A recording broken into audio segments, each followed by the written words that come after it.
किसी को घर से निकलते ही मिल गई मंजिल, कोई हमारी तरह उम्र भर सफर में रहा। अहमद फराज की ये शायरी है और हमारी इस खबर में आपको ये शायरी भी बतानी जरूरी थी।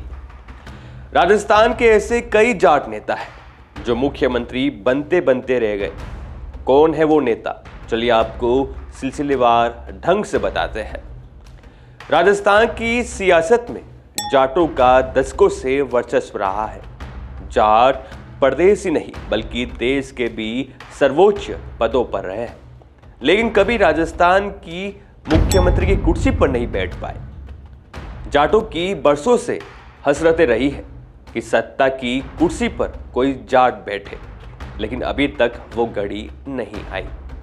आजादी के बाद जाटों का सियासी उदय 1952 के बाद हुआ, जब कांग्रेस ने पहले विधानसभा चुनाव में जमकर जाटों को टिकट दिए। राजस्थान में सबसे बड़ी आबादी होने के बाद भी जाट समुदाय से अब तक कोई मुख्यमंत्री की कुर्सी पर नहीं पहुंच पाया।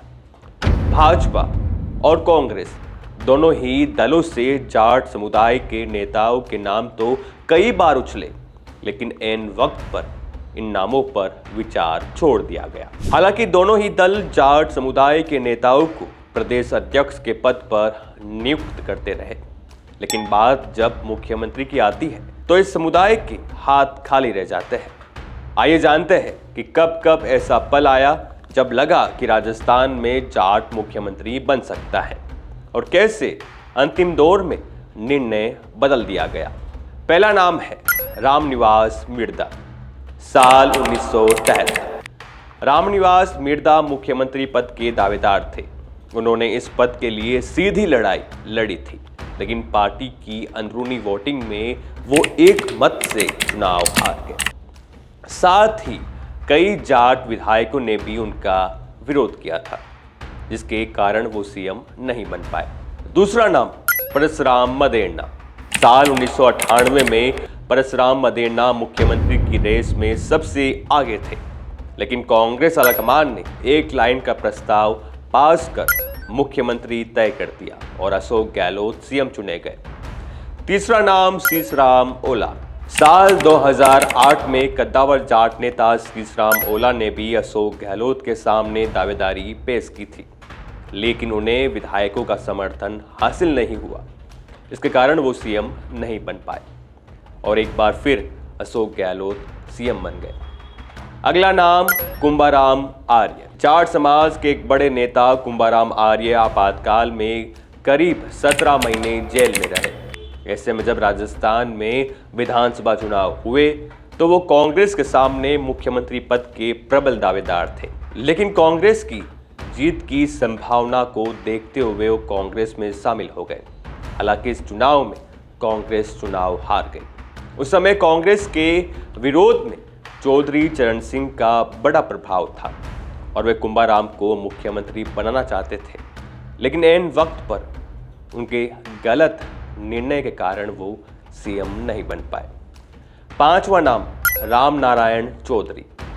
जनता पार्टी की सरकार में इंदिरा गांधी की गिरफ्तारी के विरोध में कद्दावर जाट नेता राम नारायण चौधरी ने राजस्थान में पहले गिरफ्तारी देकर आलाकमान की नजर में आए थे।